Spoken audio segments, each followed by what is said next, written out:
Hello. তো চলো একটা নতুন ভিডিও নিয়ে চলে এলাম। সুযোগ পেলে কে আর ছাড়ে সেই সুযোগ। তো কেন বললাম জানো তো? তো কারণটা তোমাদের বলছি। আমার ছেলে কোনো মতেই ক্রিম মাখতে চায় না, তেল মাখতে চায় না। তো একটা এরকমভাবে গভীর ঠান্ডা পড়েছে। কীরকম ঠান্ডাটা পড়েছে বলো তো? তো এই ঠান্ডার মধ্যেও ক্রিম মাখবে না।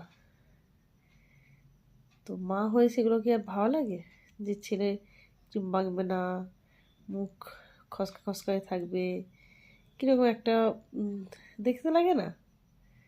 তাই ছেলেকে বললাম, জানিস বাবু, আমরা খুব সুন্দর মেসেজ শিখেছি, করবি? বলছে হ্যাঁ, বেশ ভালো লাগে। এমন হ্যাঁ রে, করে তো দেখ। বলছে কী দিয়ে করবে? আমি বলছি কেন? আমার মেসেজ ক্রিম দিয়ে। বলছি দেখ, মেসেজ করার সময় কিন্তু চোখটাকে বন্ধ রাখতে হয়। বলছি ঠিক আছে।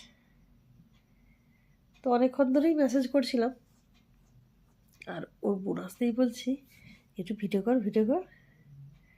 তো ভিডিওটা করেছে, অনেকটা দূর থেকে করছে যাতে দাদা না দেখতে না পায়। আর আমি সেই সুযোগে কী করেছি বলো তো?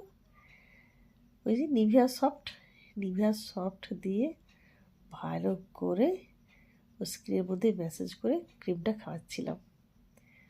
ওরও গল্প শুনছি, আর সেই সুযোগে ক্রিমটা গোটা গায়ে মাখিয়ে দিচ্ছি, এমনকি হাতটা দিলেও ছাড়ি না। তারপর বলছে মা জানো, তোমার মেসেজটা খুব সুন্দর হচ্ছে। বলছি তাই নাকি? তো বলছে মা মুখ চিটচিট করবে না তো? বলছি না রে, একদম করবে না। বলছি কতক্ষণ রাখতে হবে? বলছি 1 ঘন্টা। ও মোটেই না চিটচিটে ভাব, তেল তেলে ভাবটা পছন্দ করে না। তাই যতটা পারি ওকে একটু বোকা বানিয়ে স্কিনে যত্ন নেওয়াই আর কি। তো চলো আজকের মতো রাখছি, দেখা হবে একটা নেক্সট ভিডিওতে। টাটা।